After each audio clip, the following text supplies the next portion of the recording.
Boa noite. Eu vou falar para vocês sobre Deus.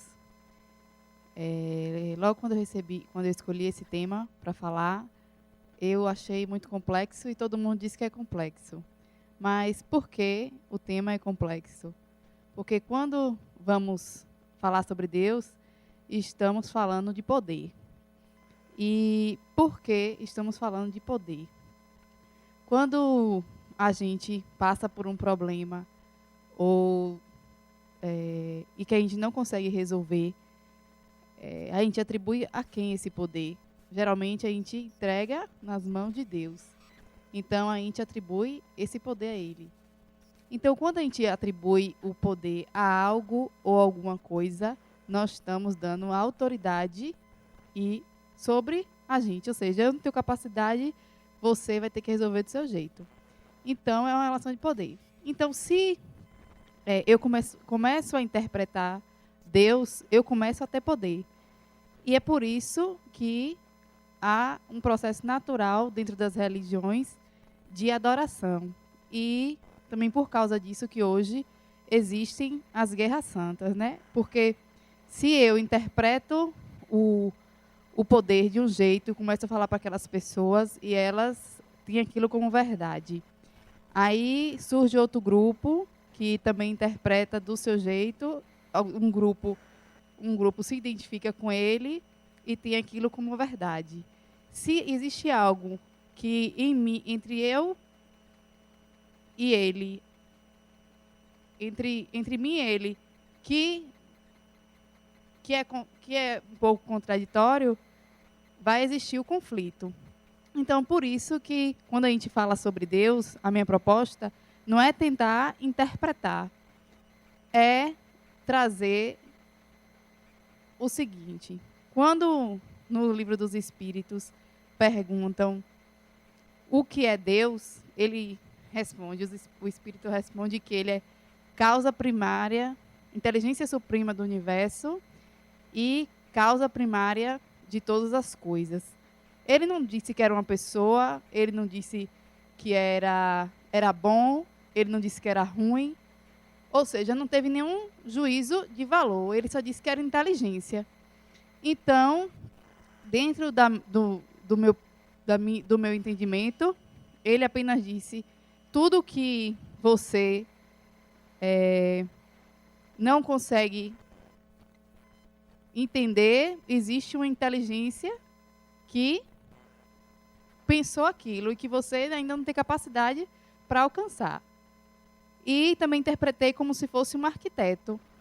Vamos pensando assim como se fosse um arquiteto, quando um arquiteto faz um desenho de uma obra, se ele não vai lá e constrói aquela obra, ele não é a pessoa que vai lá e faz aquilo realidade. Ele desenha. Quem dá realidade àquilo são os operários. Então, se Deus é um arquiteto, ele pensou,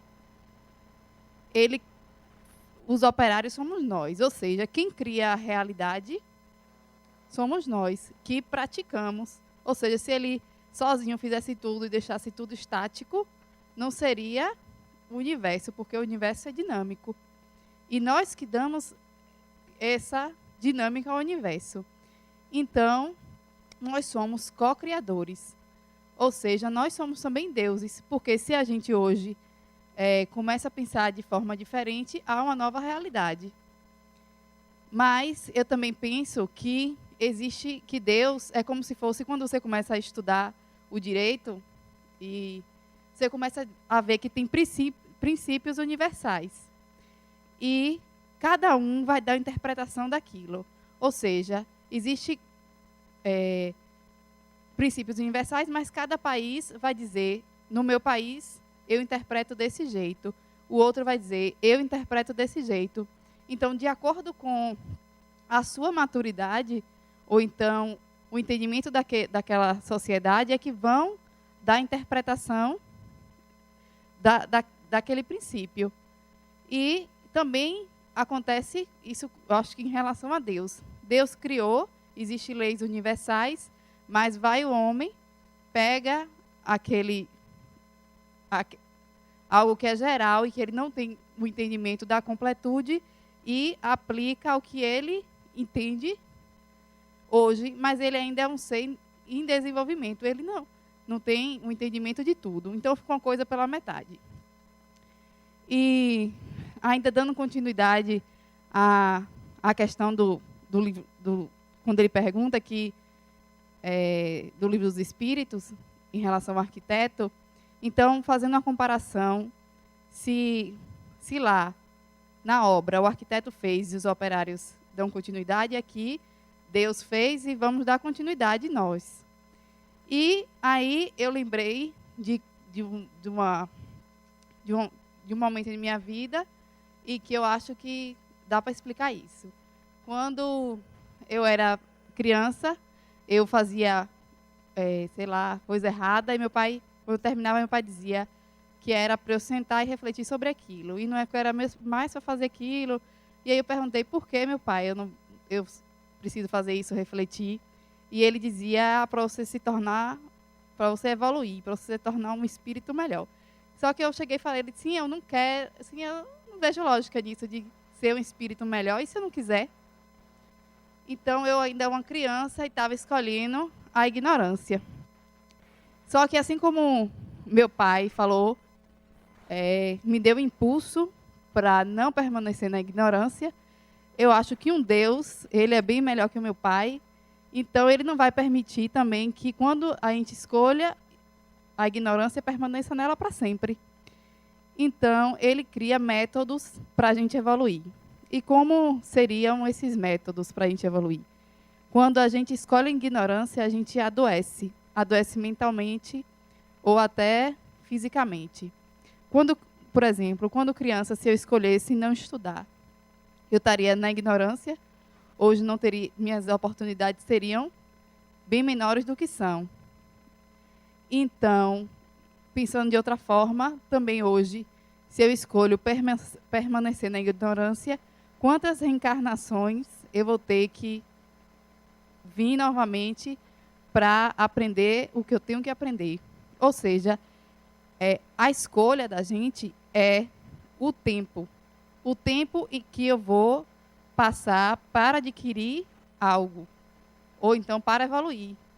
E não para sempre. Para sempre eu vou ser ignorante. Eu gosto da ignorância, eu gosto de fazer tudo errado. E vou fazer isso para sempre. Não, porque existe um método do universo. Se você escolher a ignorância, você vai sofrer as consequências. E quando a gente pensa em evoluir, aí a gente primeiro olha para nós mesmos. E quando olhamos para nós mesmos, o que acontece? A gente se reconhece e reconhece os nossos problemas. E reconhecemos que somos ignorantes. E fazer o quê quanto a isso? Eu sou ignorante, como é que eu vou superar isso? No universo existe uma lei, que é a lei da cooperação. Se você quer sair da ignorância, sempre vai ter alguém disposto a ajudar. Por isso que Jesus falava que os 2 princípios é amor e caridade. Então, quando você se propôs, se proponha. E também outro momento que a gente fraqueja é que quando a gente pensa em ser melhor, a gente pensa logo em ser Jesus. Então, quando a gente pensa em ser Jesus, mas a gente não tem competência para ser Jesus, ou eu estou falando de Jesus porque é a referência que eu tenho a melhor referência que eu tenho de espírito evoluído. Então, a gente pensa logo em ser Jesus, então a gente vai fraquejar porque não temos competência para ser Jesus. Então, aceite a sua pequenez, aceite o seu momento. E, falando sobre isso, eu lembro de um livro que é Missionários da Luz, em que ele está no corredor e conversando com o mentor dele, e no momento que ele está conversando com o mentor, ele pergunta, passa uma mulher, e ela fala que ela vai reencarnar e que o objetivo dela na encarnação inteira era só cuidar dos 4 filhos. E então tem gente querendo fazer obra de caridade, tem gente querendo fazer algo grandioso, enquanto sua missão é cuidar dos filhos, que não é uma coisa fácil, porque eu não tenho filhos, mas não deve ser uma coisa fácil. Eu acho que minha mãe pode até falar um pouco melhor, mas eu imagino que não é uma coisa tão fácil. Então, às vezes, o objetivo da gente na nossa caminhada não é grandes feitos, não é uma coisa grande e tudo. É fazer comece das pequenas coisas, comece dentro de sua casa, com os seus filhos, o seu marido, procure saber como. Porque, imagine, se você soubesse como ser uma mãe melhor, você seria pior? Não. Então, mas para ser uma mãe melhor, você tem que buscar ser uma mãe melhor. Se você quiser, isso é uma tarefa pequena, não. Às vezes é a sua tarefa, é o seu objetivo naquele instante. No meu caso, quando eu comecei a despertar nessa busca interior, então a minha grande dificuldade foi também reconhecer a minha ignorância e não aceitar a opinião do outro quando o outro queria me ajudar. E eu acho que a dificuldade da maioria das pessoas é aceitar quando alguém quer te ajudar. Então, quando você está na dificuldade, você está na ignorância, chega alguém e fala, faça isso. Às vezes, isso que ela fala é uma coisa muito difícil para você. E você pensa que, não pode ser isso. Isso é contrário até o que você está pensando. Mas aceite primeiro aquela opinião, experimente, que às vezes é o início de tudo. Que você pode se transformar a partir só daquela atitude. Então, estar aberto também a receber propostas, a ouvir o outro. Porque se você não sabe sozinho, você tem que buscar socorro. E quando ele vem, às vezes, a gente não reconhece.